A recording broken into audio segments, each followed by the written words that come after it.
नमस्कार, मैं हूं राजेंद्र दे और आप देख रहे हैं खबर दोपहर। शुरुआत टॉप 20 के साथ। वाराणसी में संत समागम को संबोधित करते हुए श्री रविशंकर ने कहा कि अयोध्या में राम मंदिर निर्माण की योजना सही दिशा में चल रही है और इसका अच्छा नतीजा निकलेगा। इसके साथ ही श्री रविशंकर ने दोनों पक्षों में सहमति से राम मंदिर निर्माण की भी बात कही। बीजेपी सांसद विनय कटियार ने राम मंदिर निर्माण को लेकर बड़ा बयान दिया है। उन्होंने कहा है कि अगर अयोध्या में राम मंदिर के निर्माण में कोई रोड़ा अटकाने की कोशिश हुई तो देश भर में 6,500 जगहों की मुक्ति के लिए अभियान चलाएंगे। गोरखपुर उपचुनाव के लिए सीएम योगी ने बीजेपी उम्मीदवार के लिए पीपीगंज में एक जनसभा को संबोधित किया। इस दौरान उन्होंने सरकार की कई योजनाओं का जिक्र किया। उन्होंने कहा कि हमने दिखाया काम कैसे होता है। उनका यह भी कहना था कि सरकार ने 37 लाख गरीबों को शौचालय उपलब्ध कराए और आज बिजली पर्याप्त मात्रा में मिल रही है। आईपीएस अमिताभ ठाकुर को धमकी देने के मामले में एसआईटी गठित कर दी गई है। एसएसपी लखनऊ दीपक कुमार ने एसआईटी गठित की है। सीओ अनिल यादव के नेतृत्व में बनाई गई है एसआईटी। गठित एसआईटी मुलायम सिंह यादव की आवाज का सैंपल लेगा। मुलायम सिंह पर अमिताभ ठाकुर को धमकी देने का आरोप है। अलीगढ़ में सपा के पूर्व विधायक राकेश सिंह को एसटीएफ ने विदेशी पिस्तौल के साथ गिरफ्तार किया है। लखनऊ एसटीएफ टीम ने विधायक के घर पर छापा मारकर तस्करों से खरीदी गई विदेशी पिस्तौल बरामद की है। पूर्व विधायक को गिरफ्तार कर कुआरसी थाने में मुकदमा दर्ज किया गया है। गाजियाबाद के इंदिरापुरम में शिप्रा कृष्णा विस्टा सोसाइटी में 14 साल की छात्रा रहस्यमय हालत में 6वीं मंजिल की बालकनी से नीचे गिर गई। सोसाइटी में मौजूद गार्ड ने जैसे ही बच्ची को देखा तो परिजनों की मदद से छात्रा को वैशाली के मैक्स हॉस्पिटल में भर्ती कराया गया, जहां उसकी हालत गंभीर बनी हुई है। प्रधानमंत्री मोदी ने आज दिल्ली में इंडिया कोरिया के दूसरे बिजनेस समिट को संबोधित किया। इस दौरान उन्होंने साउथ कोरिया की तेज तरक्की की तारीफ की। इस दौरान पीएम ने बताया कि डेमोक्रेसी, डेमोग्राफी और डिमांड इकोनॉमी के 3 अहम फैक्टर हैं और ये तीनों भारत में मौजूद हैं। जम्मू कश्मीर के मांजाकोट और बालाकोट सेक्टर पर पाकिस्तान ने सीज फायर का उल्लंघन किया है। इस दौरान पाक की ओर से मोर्टार से भारी गोलीबारी की गई है। हालांकि भारतीय सेना ने भी इस गोलीबारी का मुंहतोड़ जवाब दिया है। नागालैंड में विधानसभा चुनाव के लिए वोटिंग जारी है। वोटिंग सुबह 7 बजे से ही शुरू हो चुकी है, जो शाम 4 बजे तक चलेगी। हालांकि नागालैंड के दूर दराज के जिलों में कुछ मतदान केंद्रों पर मतदान 3 बजे समाप्त हो जाएगा और चुनाव परिणाम 3 मार्च को घोषित हो जाएंगे। नागालैंड में विधानसभा चुनाव के लिए हो रही वोटिंग के बीच तिजित जिले के एक पोलिंग बूथ के बाहर धमाका हुआ है। इस धमाके में एक शख्स गंभीर रूप से जख्मी हो गया है। कहा जा रहा है कि मतदान प्रक्रिया को बाधित करने के लिए कुछ अराजक तत्वों ने देसी बम फेंका है। हालांकि इसके बाद भी वहां पर वोटिंग जारी है। मेघालय में विधानसभा चुनाव के लिए वोटिंग चल रही है। मेघालय में विधानसभा की 60 सीटें हैं। हालांकि आज 59 सीटों के लिए वोटिंग की जाएगी। मेघालय में 18 फरवरी को ईस्ट गारो हिल्स जिले में एक आईईडी विस्फोट में एनसीपी के प्रत्याशी जोनाथन एन संगमा की मौत हो जाने की वजह से विलियम नगर सीट पर चुनाव रद्द कर दिया गया है। चुनाव के नतीजे 3 मार्च को आएंगे। शिलांग में मतदान के दौरान फ्री चाय पिलाने का मामला सामने आया है। एक शख्स पोलिंग बूथ के पास वोट डालने वाले मतदाताओं को फ्री में चाय पिलाता नजर आया। हालांकि हंगामा होने पर पुलिस ने चाय पिलाने वालों को पकड़ लिया। उसके पास से 500 के कई नोट बरामद हुए। कर्नाटक में सीएम सिद्धरामैया ने राज्य में नई योजनाओं को लॉन्च किया। इस मौके पर सीएम ने साबिरुचि मोबाइल कैंटीन को हरी झंडी दिखाकर रवाना किया और साथ ही दिव्यांगों को 2 व्हीलर्स भी बांटे। इन योजनाओं को आगामी चुनाव से भी जोड़ा जा रहा है। केरल के कन्नूर में कांग्रेस कार्यकर्ता की हत्या के मामले की गूंज आज केरल विधानसभा में सुनाई दी। कांग्रेसी विधायकों ने सदन के अंदर सीएम पिनराई विजयन से शोएब की हत्या की जांच सीबीआई से कराने की मांग को लेकर हंगामा किया। चेन्नई के आईआईटी मद्रास में हुए एक कार्यक्रम में संस्कृत के अभिवादन गीत पर विवाद हो गया। विरोध करने वालों का कहना है कि अब तक तमिलनाडु के सरकारी कार्यक्रमों में तमिल भाषा के गीत गाने की परंपरा नहीं है और ऐसे में किसी कार्यक्रम में संस्कृत में गीतों का गाया जाना गलत है। मुजफ्फरपुर हादसे में 9 बच्चों की मौत पर बिहार में राजनीति गर्म हो गई है। इस मामले में आरजेडी ने आज बिहार विधानसभा के बाहर और अंदर विरोध प्रदर्शन किया। इस दौरान विधानसभा के अंदर हंगामे के बाद सदन की कार्रवाई 2 बजे तक के लिए स्थगित कर दी। मोस्ट वांटेड नक्सली हिड़मा का वीडियो सामने आया है। इस वीडियो में नक्सली हिड़मा अपने साथियों को बॉम्ब बनाने की ट्रेनिंग दे रहा है। हिड़मा के इस वीडियो की पुष्टि छत्तीसगढ़ में बस्तर के डीआईजी सुंदरराज पी ने भी कर दी है। बताएं कि हिड़मा पर 40 से ज्यादा नामजद एफआईआर है। छत्तीसगढ़ के चंद्रपुर में वन विभाग के कर्मचारियों ने एक हाथी का रेस्क्यू किया। यह हाथी अपने झुंड से अलग हो गया था और भटकते हुए ये कीचड़ से भरे इस गड्ढे में गिर गया था। अमेरिकी राष्ट्रपति डोनाल्ड ट्रंप ने फिर एक बार भारत के प्रधानमंत्री मोदी की नकल उतारी। हार्ले डेविडसन बाइक पर 100% इंपोर्ट ड्यूटी के मसले पर अमेरिकी प्रेसिडेंट ट्रंप ने कहा कि भारत के पीएम ने कहा था कि हार्ले डेविडसन बाइक पर 50% टैक्स कम किया जा रहा है, लेकिन अमेरिका को कुछ नहीं मिल रहा है। अमेरिकी प्रेसिडेंट ने यह बातें बिल्कुल भारतीय प्रधानमंत्री नरेंद्र मोदी के अंदाज में कही। जम्मू कश्मीर के लेह में विश्व शांति और सभी जीवों के कल्याण के लिए गौचक पूजा का आयोजन किया गया। इस पूजा में शामिल लोगों ने साष्टांग होकर विश्व के लिए मंगल कामना कर ईश्वर से आशीर्वाद मांगा।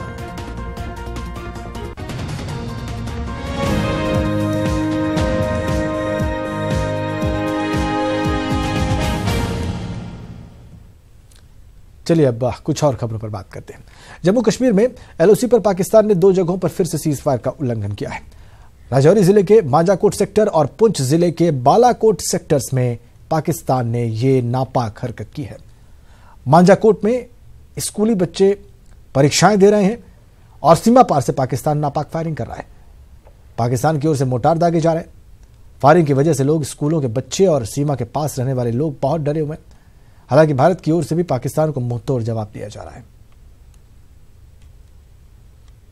हम कोशिश करेंगे जिस वक्त फायरिंग जो है बंद होगी तो उस वक्त हम कोशिश करते हैं कि अपने बच्चों को बीच में से कहीं अगर घंटा आधा घंटा मिलता तो बाईपास करके इनको निकाल देते हैं। हालात इतने खराब हैं कि सभी लोग अंदर सहमे से हैं और एक घर में हमें आवाज देकर कहा कि जल्दी से अंदर आ जाओ, नहीं तो आप भी शल पड़ सकता है। अभी ये सामने पड़ा ये, तो अभी उन्होंने कहा कि आप जल्दी से आप वापस आ जाए। और फिल्म अभिनेत्री श्रीदेवी के पार्थिव शरीर को आज भी मुंबई लाए जाने पर सस्पेंस बरकरार है। दरअसल दुबई की पब्लिक प्रोसिक्यूशन डिपार्टमेंट से अभी तक श्रीदेवी के परिजनों को एनओसी नहीं मिला है और संभावना यह जताई जा रही है कि आज ही फाइनल क्लियरेंस लेटर परिजनों को मिल जाएगा और श्रीदेवी के पार्थिव शरीर को भारत लाने की प्रक्रिया शुरू की जा सकेगी। इधर पिता बोनी कपूर से इधर उनके पति बोनी कपूर से मिलने अर्जुन कपूर भी दुबई के लिए रवाना हो गए हैं। सोमवार को आई फॉरेंसिक रिपोर्ट के मुताबिक बाथटब में डूबने से श्रीदेवी की मौत हुई थी। हालांकि श्रीदेवी के ब्लड में अल्कोहल मिलने की रिपोर्ट पर भारत में सवाल जरूर उठ रहे हैं।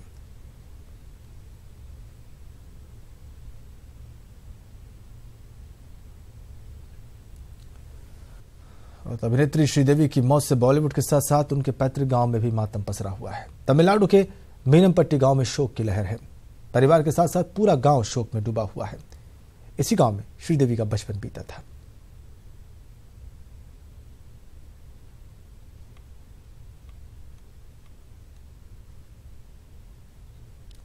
तमिलनाडु के मीनमपट्टी में मातम पसरा हुआ है। ये श्रीदेवी का गांव, उनका बचपन यहीं पे गुजरा। परिवार के साथ साथ गांव में भी शोक की लहर। आज फाइनल क्लियरेंस मिलने की बात कही जा रही है दुबई में, वहां के पब्लिक प्रोसिक्यूशन डिपार्टमेंट का, और उसके बाद उनके पार्थिव शरीर को भारत लाने की प्रक्रिया शुरू हो पाएगी।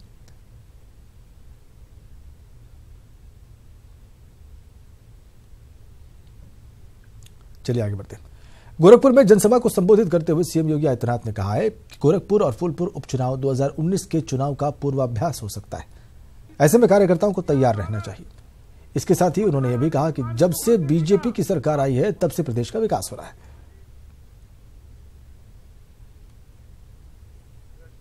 ये चुनाव 2019 में होने वाले लोकसभा चुनावों की एक पूर्वाभ्यास हो सकता है हमारे लिए, क्योंकि 2019 में उत्तर प्रदेश के अंदर 80 की 80 सीटें भारतीय जनता पार्टी के पक्ष में जाए, इसकी तैयारी एक एक कार्यकर्ता को करना है। क्योंकि मोदी जी जब प्रधानमंत्री होंगे तो देश तेजी के साथ विकास के पथ पर आगे बढ़ेगा, और भारत अगर विकास के पथ पर अग्रसर होगा तो ये मान करके चलिए, हर चेहरे पर खुशहाली होगी, हर व्यक्ति को सुरक्षा की गारंटी होगी, हर नौजवान को रोजगार की गारंटी होगी, और हर माता बहन को, बेटी को सशक्तिकरण की गारंटी होगी। गोरखपुर लोकसभा उपचुनाव को मुख्यमंत्री योगी आदित्यनाथ सिर्फ एक उपचुनाव नहीं मान रहे हैं, वो इस चुनाव के माध्यम से पूरे प्रदेश की जनता को एक बड़ा संदेश देना चाहते हैं। और इसीलिए आज उन्होंने कार्यकर्ताओं से कहा कि ये 2019 का पूर्वाभ्यास है। गोरखपुर के प्रत्याशी को इतनी बड़ी जीत मिले जिससे 2019 के लोकसभा चुनाव में प्रदेश के 80 की 80 सीटें बीजेपी की झोली में आ सकें और प्रधानमंत्री नरेंद्र मोदी को और मजबूत किया जा सके। अखिलेश पांडे के साथ रामगोपाल द्विवेदी, ईडीबी न्यूज, गोरखपुर। और अब खबर वाराणसी से है। श्री श्री रविशंकर काशी के दौरे पर है। वहां पर वो संत समागम में विभिन्न धर्मों के 60 से ज्यादा धर्मगुरुओं के साथ उन्होंने विभिन्न मुद्दों पर चर्चा की। समागम को संबोधित करते हुए उन्होंने कहा कि अयोध्या में राम मंदिर निर्माण की योजना सही दिशा में चल रही है और इसका अच्छा नतीजा निकलेगा। उन्होंने दोनों पक्षों की सहमति से राम मंदिर निर्माण की भी बात कही।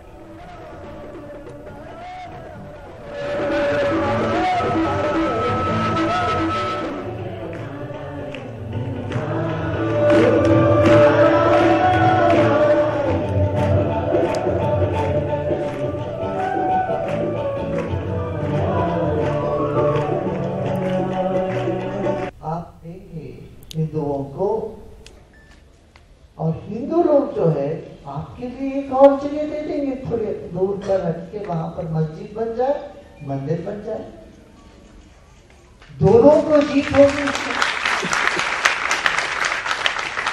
संघर्ष से लड़के लेने की बात अलग है, सौहार्द से ले लेने की बात एक और होती है। कोर्ट के द्वारा मान लीजिए कोर्ट ने ये कह रहे कि ये वहां पहले मंदिर था, अभी मंदिर बनना चाहिए, मंदिर बन भी जाएगी, मगर कुछ समुदाय के लोग असंतुष्टि अतृप्ति से आगे समस्या पैदा कर सकते। ये संभावना मैं देख रहा हूं। इन संभावनाओं को जड़ से समाप्त करना हो तो सौहार्द एक ही रास्ता है। हम एक जगह लेंगे, आपसे प्राप्त करेंगे, आपको एक जगह देंगे, मस्जिद बनाइए वहां या हॉस्पिटल बनाना, जो भी बनाना बनाइए, थोड़ा हट के मस्जिद या अमन बनाना चाहते हैं वो बनाएंगे, ठीक है। मगर ये जो स्थान है जहां पर लोगों 100 करोड़ जनता की जो श्रद्धा भक्ति भाव जुड़ी हुई है, इसको सम्मान करें। कुछ दुर्योधन तो होते ही कहते 1 इंच जमीन नहीं दे, हमें इतिहास याद दिला रहा है। और ये 1 इंच के लिए हम मर मिटने के लिए तैयार है, 1 इंच के लिए। तो ये जो है ना, ये नासमझी की बात है। और टीवी से खास बातचीत में बीजेपी सांसद विनय कटियार ने राम मंदिर निर्माण को लेकर बड़ा बयान दिया है। उन्होंने कहा कि अगर अयोध्या में राम मंदिर के निर्माण में कोई रोड़ा अटकाने की कोशिश हुई तो देश भर में 6,500 जगहों की मुक्ति के लिए अभियान चलाएंगे। उन्होंने ये भी कहा कि राम मंदिर वहीं बनेगा जहां रामलला विराजमान है और दुनिया की कोई ताकत इसे रोक नहीं पाएगी। राम मंदिर निर्माण को लेकर तमाम पक्षकार अब आगे आने लगे हैं और जो तमाम बीच में जो पैरवी लोग कर रहे हैं वो भी अब आगे आने लगे हैं। हमारे साथ बातचीत करने के लिए हैं भाजपा सांसद विनय कटियार जी। सर, आपने एक अग्रणी भूमिका निभाई है राम मंदिर निर्माण को लेके, लेकिन अब श्री श्री रविशंकर, सलमान नदवी, ये तमाम लोग आ रहे हैं। श्री श्री रविशंकर कह रहे हैं कि तमाम जो मुस्लिम पक्षकार हैं वो राजी हैं वहां मंदिर बनाने के लिए। नहीं, अभी पक्षकार तो ज्यादा आए नहीं है और जो आए तो उनको निकाल दिया गया, लेकिन फिर भी अधिक से अधिक संख्या में लोग जुड़े और आवाज उठावें, ये अच्छी बात है। लेकिन मैं बात साफ कर देना चाहता हूं, जहां भगवान रामलला विराजमान हैं वही वो राम मंदिर बनेगा। दुनिया की कोई भी ताकत वहां से भगवान रामलला को हटा नहीं सकती। अगर भव्य दिव्य राम मंदिर बनाने में अड़चन डाली तो मैं कहना चाहता हूं, केवल अकेले फिर राम मंदिर नहीं, देश के अंदर 6,500 ऐसे स्थान हैं, हम उन स्थानों की मुक्ति के लिए आंदोलन चालू करेंगे। सर, तमाम सारी कोशिशें की जा रही हैं, पहले भी की गई आउट ऑफ कोर्ट सेटलमेंट की, लेकिन कुछ फायदा अब तक नहीं हुआ। अब जैसे श्री श्री रविशंकर और सलमान नदवी एक अलग से एक प्लेटफॉर्म बना रहे हैं सलमान जो राम मंदिर निर्माण को लेकर, क्या उससे कुछ फायदा हो पाएगा? नहीं, फायदा नुकसान का सवाल नहीं है। सवाल ये, अगर लोग जुड़ते हैं तो अच्छी बात है, कम से कम एक वातावरण तो बनेगा, पक्ष में वातावरण बनना चाहिए। अब उसमें सुन्नी वक्फ बोर्ड जो है वो बाधक है। अब लड़ाई चल रही है अदालत के अंदर, आने दीजिए निर्णय, तब देखेंगे। सर, ओवैसी जो है वो कह रहे हैं कि हम मस्जिद वहां बनवा के रहेंगे, अब लगातार हम प्रयास करेंगे और वहां कोर्ट का जो फैसला है वो मस्जिद निर्माण के पक्ष में आएगा। नहीं, किसके पक्ष में आता नहीं आता मैं इतना नहीं जानता हूं। मैं इतना जानता हूं जहां भगवान रामलला विराजमान है हम वहीं राम का मंदिर बनाएंगे। वहां विराजमान है, वही भगवान राम की जन्मभूमि है, कोई ताकत उसको हटा नहीं सकती। धन्यवाद हमसे बात करने। साफ तौर पर कहना है विनय कटियार जी का कि जहां रामलला विराजमान है वहीं भव्य दिव्य राम मंदिर बनेगा, दुनिया की कोई ताकत उसे रोक नहीं सकती। कैमरा पर्सन मुमिन के साथ पवन। आगे बढ़ते हैं। अलीगढ़ में सपा के पूर्व विधायक राकेश सिंह को एसटीएफ ने विदेशी पिस्तौल के साथ गिरफ्तार किया है। लखनऊ एसटीएफ टीम ने विधायक के घर पर छापा मारकर तस्करों से खरीदी गई विदेशी पिस्तौल बरामद की। पूर्व विधायक को गिरफ्तार करके क्वारसी थाने में मुकदमा दर्ज किया गया है। एसटीएफ टीम को विदेशी हथियारों की तस्करी करने वाले अंतर्राष्ट्रीय गैंग के सदस्यों से पूछताछ में एक पिस्तौल छर्रा के पूर्व विधायक राकेश सिंह को बेचने की जानकारी मिली। वर्मा देश की 9mm की यह पिस्तौल 4.5 लाख रुपए में अलीगढ़ में आकर बेची गई थी। इसकी असली कीमत करीब 22 लाख बताई जा रही है। मैं समझता हूं कि जिस तरह से एसटीएफ या पुलिस अपराधियों के खिलाफ कार्रवाई करने में बहुत शिथिलता बरतती है और राजनीतिक लोगों को परेशान किया जा रहा है, ये बिल्कुल ठीक बात नहीं है। ये लोकतंत्र की सरासर हत्या है, इससे बचना होगा। किस आरोप में एसटीएफ ने इनको लाया है ये जानकारी नहीं है। रात को 12 बजे पकड़ा गया है। अब रात को 12 बजे कौन जानकारी करेगा और क्या जानकारी होनी चाहिए। राजनीतिक व्यक्ति को दिन के उजाले में लाना चाहिए था। ये कोई भागने वाले नहीं थे। ऐसे चोरों चक्कों की तरह घर पे जाके छापे मारना बिल्कुल गलत है, ये नहीं होना चाहिए। मुखबिर खास की सूचना पर एक इन्फॉर्मेशन मिली कि एक वेपन राकेश सिंह जो कि पूर्व विधायक हैं, एसटीएफ और जिला पुलिस द्वारा संयुक्त रूप से तलाश की गई। उनके आवास पर जाकर ये तलाश की गई और उनके पोजीशन से एक इलिसिट वेपन जो कि ब्राजील का बना हुआ है, 9mm पिस्टल है, टोरस मेड है, 16 कारतूसों के सहित इनके पोजीशन से बरामद हुई है, जिस पर सुसंगत धाराओं के अंतर्गत आर्म्स एक्ट के तहत थाना क्वारसी अलीगढ़ पर अभियोग पंजीकृत किया जा रहा है। तो सपा के पूर्व विधायक राकेश सिंह की छवि दबंगों वाली रही है और विवादों से उनका गहरा नाता रहा है। विधायक रहते कई बार लोगों को धमकाने का आरोप है। गहरा नाता राकेश सिंह का विवादों से। अपराध कुंडली क्या है उनकी, हम आपको दिखा रहे हैं। कई बार लोगों को धमकाया विधायक रहते हुए, ऐसे आरोप उन पर लगे हैं। पुलिस लाइन के आरआई से मारपीट करने, धमकी देने और सरकारी कैमरा तोड़ने का भी आरोप है। मिथराज हॉस्पिटल के डॉक्टर को धमकी देने का मामला भी सुर्खियों में रहा है। इसके अलावा उनके लेटर पैड पर वकील अनूप कौशिक की धमकी देने का भी आरोप है। गायत्री रॉयल अपार्टमेंट में 2 फ्लैट्स पर कब्जे करने का आरोप है। ऐसे ही जीतू और शरद चौधरी हत्याकांड में शामिल शूटर्स को अपने घर पर संरक्षण देने का भी आरोप राकेश सिंह पर है। राकेश सिंह के भाई ब्रजेश सिंह पर पीडब्ल्यूडी के अधिशासी अभियंता के कार्यालय में फायरिंग और मारपीट करने का आरोप है। और डॉक्टर नरेंद्र चौधरी हत्याकांड में आरोपी हैं राकेश सिंह के भाई ब्रजेश सिंह। बाइकर्स गैंग को भी संरक्षण देने का आरोप है।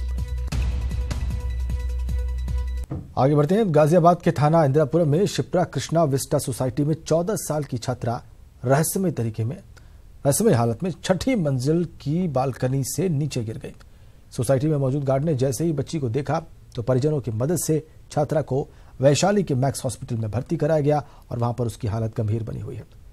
फिलहाल पुलिस घटना की जांच पड़ताल कर रही है। ये 12:45 पे लड़की गिर गई ऊपर से F 605 से, और उसके बाद पुलिस को सूचना दी और उनके जो पेरेंट्स थे वो गाड़ी में रख के हॉस्पिटल ले गए। और अवैध खनन पर सत्ता पक्ष का शिकंजा कस रहा है, लेकिन अवैध खनन माफिया के हौसले इतने बुलंद हैं कि अधिकारियों को भी निशाना बनाने से वो नहीं चूकते। अक्सर ट्रकों के पीछे लिखा देखा होगा, जिंदगी रही तो दोबारा मिलेंगे। इनको अपनी जिंदगी की, अपने अवैध कारोबार की तो परवाह है, लेकिन इनको दूसरों की जिंदगी की परवाह नहीं है। सूबे में खनन का अवैध कारोबार और खनन माफिया की गुंडई, ये जैसे खनन माफियाओं के लिए आम हो गई है। महाराजगंज के फरिंदा थाना क्षेत्र में एक एफआईआर दर्ज की गई। इस एफआईआर की कॉपी में साफ लिखा गया है कि अवैध खनन माफिया ने एसडीएम आरबी सिंह की गाड़ी को टक्कर मारने की कोशिश की। हालांकि एसडीएम साहब ने इन आरोपों से इनकार कर दिया है। मैं चेकिंग कर रहा था, चेकिंग के दौरान ट्रक का पीछा किया गया और पीछे के मोरंग उस पर लदी थी, ओवरलोडेड मोरंग थी जी, 45 टन ओवरलोड था जी, और वो गाड़ी को पकड़ा गया। उधर से जिलाधिकारी महोदय प्रातः भ्रमण के दौरान आ रहे थे जी, तो थोड़ी सी गाड़ी लहराई थी जी और वाहन को सीज कर दिया। ट्रक चालक भाग गया जी, यातायात थोड़ा बाधित हुआ जी। फिलहाल ऐसी कोई विशेष तत्काल वो जो ओवरलोडेड ट्रक थी वहाँ से मौके से फरार होने लगी और उसको तत्काल इनके द्वारा और मेरी गाड़ी द्वारा जो है उसको सीज किया गया। ड्राइवर वहाँ से मौके से फरार हो गया और इसमें त्रुटिवश इन्होंने जो तहरीर दी थी उसको कुछ लिपिकीय त्रुटि हो गई और इसी तरह की कोई भी बात नहीं है। पहले एफआईआर और फिर एसडीएम साहब की सफाई। बात कुछ भी हो, लेकिन आंकड़े बताते हैं कि खनन माफियाओं पर जब जब शिकंजा कसा गया, अधिकारी निशाने पर ही रहे हैं। महाराजगंज में एसडीएम आरबी सिंह ने 3 ओवरलोडेड ट्रैक्टर्स को सीज कर 3 लोगों को गिरफ्तार भी किया। इस कार्रवाई से परेशान अवैध खनन माफिया ने एसडीएम को ट्रैक्टर से कुचलने की कोशिश की। वहीं एटा में ओवरलोड ट्रक ने डीएम को कुचलने की कोशिश की थी, जबकि आगरा में एसडीएम पर ट्रक चढ़ाने की कोशिश हुई। 2017 में ओवरलोडिंग रोकने पर आरटीओ पर जानलेवा हमला भी हुआ था। इन सभी मामलों को देखते हुए विपक्ष सत्ता पक्ष पर हमलावर है, लेकिन सत्ता पक्ष अवैध कारोबार करने वाले आरोपियों पर कार्रवाई की बात कर रहा है। विपक्ष आरोप लगा रहा है कि सत्ता पक्ष सिर्फ बातें कर रहा है। खनन माफिया हो, चाहे भू माफिया हो, चाहे वो क्रिमिनल हो, योगी सरकार 0 टॉलरेंस पे काम कर रही है। किसी भी दोषी को बख्शा नहीं जाएगा, चाहे वो कितने भी हैसियत रखता हो। देखिए, बस बातें हो रही है कानून व्यवस्था को कंट्रोल करने की। खनन माफियाओं के खिलाफ बहुत सारी शिकायतें आई हैं, तो फिर भी एक जिम्मेदार ऑपोजिशन के तौर पे हम कहते हैं कि अभी भी चेत जाइए। उत्तर प्रदेश में जो आपने वादा किया था उसको पूरा करिए, अच्छा शासन दीजिए। अगर आप नहीं दे सकते तो आप इस्तीफा दे दीजिए। वैसे तो सत्ता के आदेश पर अधिकारी अवैध खनन पर शिकंजा कस रहे हैं, लेकिन आए दिन अवैध खनन माफिया अधिकारियों पर जानलेवा हमले कर रहे हैं। भले ही बात कुछ भी हो, लेकिन विपक्ष अवैध खनन को लेकर सत्ता पक्ष पर हमलावर है और सत्ता पक्ष को जनता से किए हुए वादे याद दिलाकर उन्हें पूरा करने की सलाह भी दे रहा है। KN Pandey, ETV news, Lucknow. इस रिपोर्ट के साथ इस बुलेटिन में इतना ही। यूपी खबरों को विस्तार में जानने के लिए news18up.com और उत्तराखंड की खबरों के लिए news18uk.com जरूर लॉग इन करें। नमस्कार।